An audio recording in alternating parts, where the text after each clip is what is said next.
Now, in the world of kids' books, you'll find hungry caterpillars, talking rabbits and friendly giants. But what's not as common, though, is authentic representations of people living with disability. Our next guest wanted to change that. Eliza Hull is a writer, musician, disability advocate and a parent.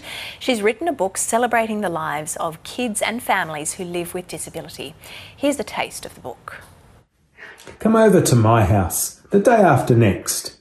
Our doorbell will flash, or you can just text. Your mum can stay too. I can teach her some sign, though writing things down will also be fine. Hello. Thank you. I love you. I edited and wrote part of a book called We've Got This, which is about parenting with disability. The reason I really wanted to write a book for children is because they are the future, aren't they? So if we're going to change the way that the world perceives disability, it's a great way to start in the home of families and to be able to have those conversations about disability. So you noticed a gap in the market, I guess. How did you want to fill that gap? Well, I mean, for me, I have a physical disability. So I have a condition called Charcot-Marie Tooth that affects the way that I walk, and I fall over regularly. I've had that disability since I was 5 years old. And I remember growing up, there was just not a book that represented disability. And so the way that I really wanted to set out to change that was to make sure that there was a real authentic portrayal of disability and varied disability. In Come Over to My House, you'll meet families that are deaf, a mother that is blind, a father that has achondroplasia as well as a child, and a family that are autistic.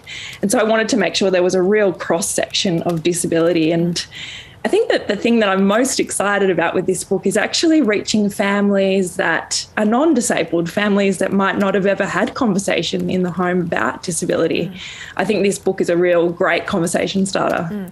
Yes, because with your disability, Charcot-Marie Tooth, have you found that can be a barrier to having friends over or having play dates with other kids purely because I guess there's a misunderstanding there?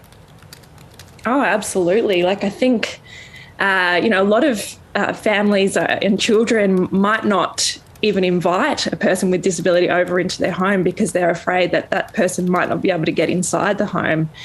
For me, I have a physical disability, and so often I might, go to a friend's house for dinner or a party, and there's stairs. And if there's no railing, that's absolutely impossible for me because, as I said, I have a physical disability. So I think that this book really shows that it's not the person that needs to change, it's actually the world and the many barriers that people with disability face. And these families really, they're very fun and, they dance and they play, but they also show how people with disability can be very creative and great problem solvers and show adaptability in the home. So practically speaking, if you don't live with a disability in your household and your household is not set up like that, how do you approach asking that question of come over to my house?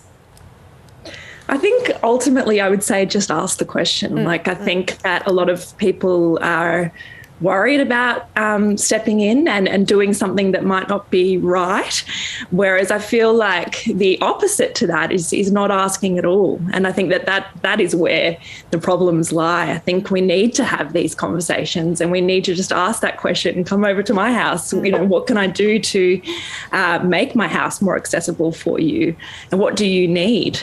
I think they're great questions. And I think this book really shows that if we do eliminate the stigma around disability, even, using that word disability, I think it's not a bad word. And often we use euphemisms like, special or differently abled or handicapped, whereas I'm very proud as a person with disability. And I think that we need to step in and have these conversations in our home and not be afraid of the word disability.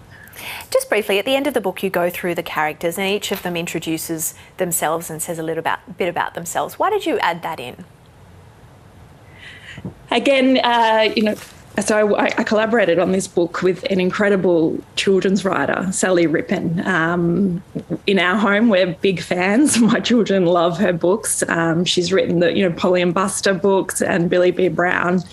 And she's just incredible at being able to speak to children. And I think, her and I collaborating was such a wonderful process. And so it was really a joint decision on, again, really showing these characters as people, as relatable, and showing that they, what ice cream they love and what colour they love and what animal they love, but also informing families about what their disability is and what that means for their life.